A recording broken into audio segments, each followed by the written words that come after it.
1952 চনৰ 10 ছেপ্টেম্বৰ যে উত্তৰ কোৰিয়াৰ নিৰ্মল আকাশত দুখন যুঁজাৰু বিমান, এখন হৈছে F4u আৰু আনখন হৈছে 4P। আগৰ বিমানখনত বহি আছে মেৰিন কৰ্পছৰ 312 নং ফাইটাৰ স্কোৱাড্ৰনৰ কেপ্টেইন জেছি ফলমাৰ। আন এখন বিমানত আছে তেওঁৰ উইংমেন ফাৰ্ষ্ট লেফটেনেণ্ট উইলি ডেনিয়েলছ। তেওঁলোকে এটি মিছনৰ বাবে উৰি আছে।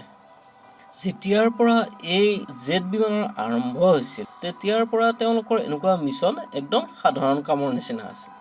ফলমাৰে টাইৰং নদীৰ ওপৰেৰে গৈ তাৰে ওচৰৰ পাৰৰ অঞ্চলবোৰ চাই আছে। তেওঁলোকে খবৰ পাইছিল যে নদীৰ দক্ষিণ পাৰত শত্ৰু সক্ৰিয় হৈ থকা বুলি, কিন্তু ফলমাৰৰ চকুত শত্ৰুৰ একো গতিবিধি ধৰা নপৰে। তেওঁ উইংমেনক সুধিলে, কিবা দেখিছা নেকি? উত্তৰ আহিল, নাই, একো দেখা নাই। ফলমাৰে তেওঁক আদেশ দিলে যে নদীৰ ওপৰত তেওঁ পেট্ৰলিং চলাই থাকিবলৈ। তেওঁলোকে নাজানে যে আঁৰৰ পৰা দুখন MiG-15 জেট শত্ৰু জেটে তেওঁলোকৰ ওপৰত চকু দি আছে। ফলমাৰ আৰু ডেনিয়েলছ দুয়োজনে পুনৰ সাগৰৰ ফালে উভতি আহি নদীৰ পাৰৰ পৰা চিনামুপু চহৰখন চাই ল'লে। সাগৰৰ কাষৰ পৰা পুনৰ মোহনালৈ যাওঁতে ফলমাৰে দেখিলে যে দুখন শত্ৰু MiG জেট তেওঁলোকৰ ওচৰলৈ আহি আছে। দুয়োজনে নিজৰ বিমানবোৰ সজীৱ কৰি ল'লে আৰু ফলমাৰে থ্ৰটল টানি পূৰ্ণ শক্তিৰে MiG দুখনৰ ফালে ঘূৰি গ'ল।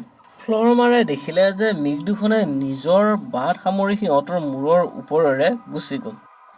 তেওঁ এটি জীপাল উশাহ ল'লে। তেওঁ ডেনিয়েলছক প্ৰতিৰক্ষামূলক ছিগনেল এটি দি শত্ৰুৰ পিছফালে গুচি গ'ল, কিন্তু দেখিলে যে আৰু ভয়ানক কথা, আৰু দুখন MiG-15 তেওঁলোকৰ ফালে আগবাঢ়ি আহিছে। তেওঁৰ হৃদয়খন কঁপি উঠিল, কাৰণ 4জনৰ বিপৰীতে 2জন। কিন্তু এই 2জন মেৰিনো সহজে হাৰ নমনালো। তেওঁ নিজৰ কচিয়াৰখন ঘূৰাই দিলে আৰু MiG দুখনৰ ফালে আগবাঢ়িল, কিন্তু MiG দুখন ইমান বেগত আহি আছিল যে মাজত ঘূৰাওঁতে MiGে তেওঁৰ ওপৰত গুলী চলালে আৰু সেই গুলী তেওঁৰ আইনাৰ সন্মুখেৰে পাৰ হৈ গ'ল। ফলমাৰে লক্ষ্য স্থিৰ কৰি MiGৰ ওপৰত 20 mm টোপ চলালে। গুলীবোৰ জেটৰ পিছফালে সোমাই গ'ল। MiGখন ধোঁৱা ওলাই এফালে ঘূৰি আছে আৰু কিছু সময়ৰ পিছত ধোঁৱা ক'লা হৈ MiGখন তললৈ পৰি গ'ল। ফলমাৰ আৰু ডেনিয়েলছে পুনৰ ৱেভ আৰম্ভ কৰিলে। 3খন MiGে সিহঁতক ঘূৰাই আছে, কিন্তু আক্ৰমণ নকৰে। ফলমাৰে ভাবি আছে, তেতিয়াই দূৰত দেখিলে আৰু 4খন জেট ওলাই আহিছে। 7খন MiGৰ বিপৰীতে 2খন প্ৰপেলাৰ বিমান। শেষ চেষ্টাস্বৰূপে সাগৰৰ ফালে পলাবলৈ নিৰ্দেশ দিলে। 2খন কচিয়াৰে সাগৰৰ ফালে বেগাই যাবলৈ ধৰিলে, কিন্তু তেওঁলোকৰ ফালে MiGবোৰ বেগাই আহি আছে। যাব নোৱাৰিম বুলি দুয়ে অনুভৱ কৰিল।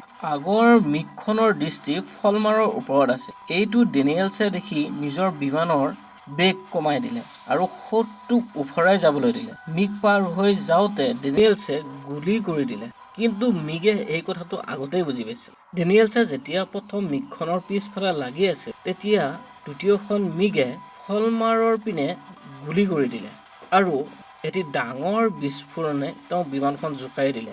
বিমানখন বাওঁফালে টানি নিবলৈ ধৰিলে। আইলিৰন ছাল উৰি গৈছে। এই বিমানখন এতিয়া মুঠে নামিব নোৱাৰে। তেওঁ খৰধৰকৈ ৰেডিঅ'ত নিজৰ অৱস্থানৰ বিপদৰ সংকেত পঠিয়াই দিলে। ককপিটৰ ছাদ খুলি তেওঁ জাম্প মাৰি দিলে।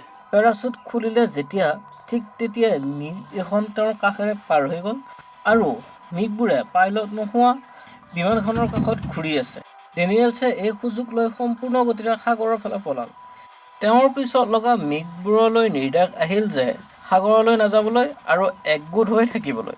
গতিকে সিহঁতে ডেনিয়েলছক এৰি দিলে আৰু ডেনিয়েলছ ৰক্ষা পৰিল।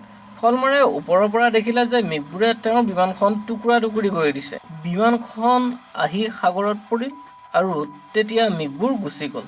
ভাল কথা এইটোৱে যে তেওঁ উদ্ধাৰ কৰিবলৈ বেছি সময় নালাগিল, কাৰণ মিত্ৰশক্তিয়ে তেওঁৰ বিপদৰ সংকেত বুজি পাইছিল আৰু 10 মিনিটৰ ভিতৰতে এখন সাগৰীয় বিমান আহি তেওঁক তুলি লৈ গ'ল।